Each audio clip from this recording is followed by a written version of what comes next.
Hello friends, and welcome to the channel.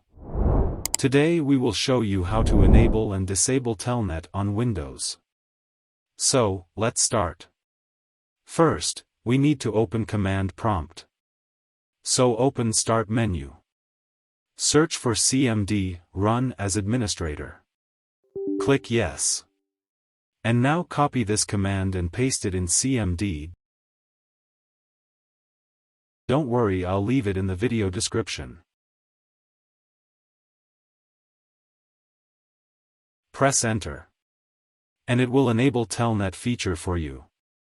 Now the operation completed successfully. And now you can use Telnet. If you want to disable Telnet, just change Enable to Disable.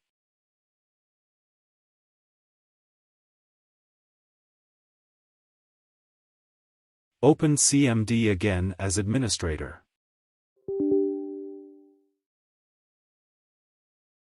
Copy the command to CMD. Press Enter. And now Telnet is disabled.